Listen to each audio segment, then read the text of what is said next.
Oi aí, meu nome é Ana Alice e seja bem-vindo para mais um resumo da lição.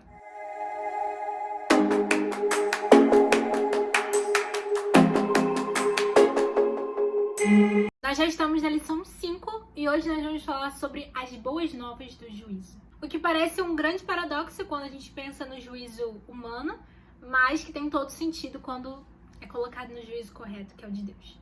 O texto-chave dessa semana é Daniel 7, e ali é exposto toda aquela visão que Daniel teve dos tempos do fim, em que ele ficou mega confuso, mega nervoso. E, gente, eu tento imaginar como seria eu tendo a visão de Daniel. Eu acho que eu ficaria muito tempo de cama, como ele ficou. Eu ficaria até mais. Isso me fez refletir sobre algo que é um grande quê no mundo. Até quando a nossa fé vai estar baseada em terror? Não é temor, terror. Já se sentiu assim? Qual foi o Deus que foi apresentado para você? Em uma conversa na nossa classe dos jovens, a gente percebeu que cada pessoa conheceu um Deus diferente da sua infância, no decorrer de sua vida, e só depois de muito tempo que realmente foi ter um encontro genuíno com Deus, que aí sim entendeu quem Ele é. Só que essas outras características que nos são apresentadas quando mais novos, ficam e perduram por muito tempo, né?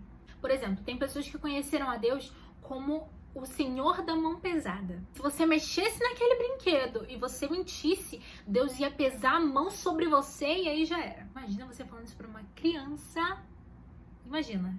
Ou então alguém que conheceu o Deus que é amor, amor, amor, permissivo, que deixa tudo e tá tudo bem, eu posso viver da maneira como eu querer, porque Deus me ama sem razão e tudo bem eu viver como eu quero. Aqui esses dois exemplos são extremos que não são reais. O Deus do terror que vai pesar a mão sobre você não é o verdadeiro caráter de Deus. E o Deus do amor permissivo não é o verdadeiro caráter de Deus. Inclusive, esse tema foi pauta de um dos meus vídeos recentes lá no Instagram e deu um grande reboliço lá nos comentários. Porque normalmente a gente não conhece verdadeiramente qual é o caráter de Deus. Nós colocamos aquilo que nós achamos e fazemos isso como uma verdade absoluta. A tirinha dessa semana mostrou isso claramente. Que a verdadeira vontade de Deus é que nós sejamos absolvidos dos nossos pecados, que nós sejamos limpos, libertos, restaurados, e Jesus fez e faz o possível para que isso possa acontecer. Todas as lacunas que nós não poderíamos preencher, o Senhor veio e preencheu. Tudo que nós precisamos fazer é tomar um posicionamento na presença do Senhor. Outra questão que pode fazer a gente pensar no juízo como algo extremamente assustador, que vai ser bizarro e que vão estar lá pra falar e vão ver as coisas ruins que eu fiz. Na verdade, esse é um pensamento muito humano, tá? Porque a realidade é que o juízo é pra mostrar o caráter de Deus. A razão desse conflito todo é porque Satanás mentiu sobre o caráter de Deus. Mentiu e ainda mente. Na verdade, na essência, o julgamento não é sobre o que nós fazemos, é sobre o que Cristo faz. Não é sobre aquilo que nós somos, é sobre quem Deus é. Essa é a graça, essa é a misericórdia.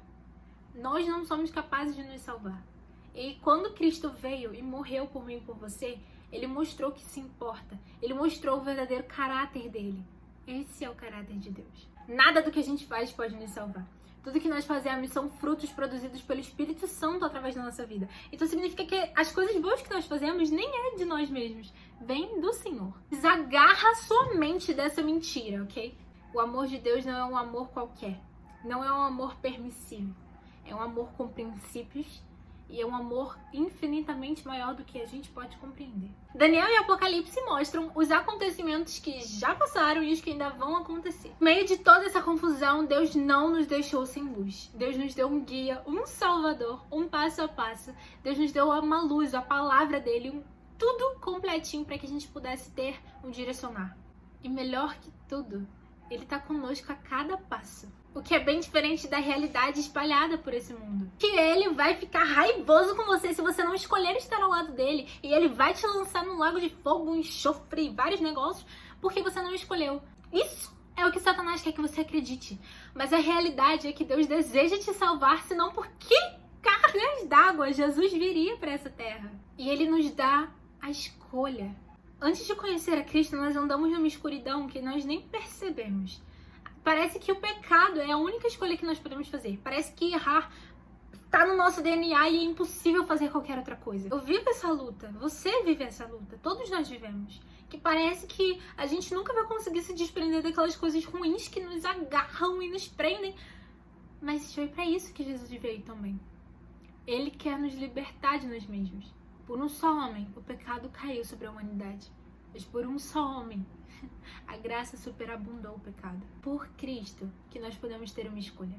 É pelo nosso advogado fiel que nós podemos ter uma decisão de não viver mais agarrado a esse pecado. Agarrado a essas coisas que tanto nos irritam e nos atrapalham. Renúncia, abnegação, graça, misericórdia, amor, paz, lutas. Elas andam bem juntinhas nessa caminhada cristã. Tudo isso é para um destino final de vitória em Cristo. João 3,17. Jesus não veio para condenar o mundo, mas sim para salvar aqueles que o aceitarem. Condenação é para o pecado. Se nós decidimos estarmos agarrados ao pecado, nós vamos ter que pagar pelo nosso pecado. Mas Cristo já pagou por mim, por você, então você não precisa mais disso. Aceite a Cristo, porque é algo tão complicado pra gente compreender. O desejo de Deus não é a destruição.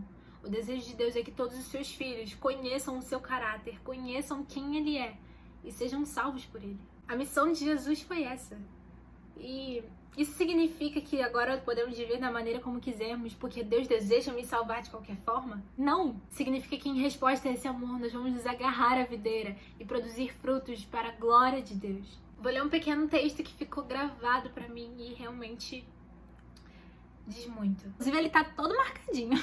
Todo o céu explode em louvor arrebatador, porque a vitória de Cristo sobre as tentações de Satanás, sua morte na cruz do Calvário, sua ressurreição e seu ministério como sumo sacerdote fornecem salvação para todos os que pela fé escolhem responder à sua graça. Todos os que pela fé se entregarem a Ele. Pense, saber que Jesus é o sacrifício, o advogado e o juiz te deixa aliviado ou amedrontado? Conte aí nos comentários a graça derramada por Cristo na sua vida e as experiências que você já teve com o Pai. Então, em suma, o julgamento é sobre o caráter de Deus, comprovado através da graça derramada sobre a nossa vida, sem merecermos. Então, se entregue sem reservas a esse Deus. Se permita ser usado pelo Santo Espírito. Se permita ser transformado por Deus. E viva as maravilhas do nosso Salvador. Um beijo, fica com Deus e até o próximo vídeo.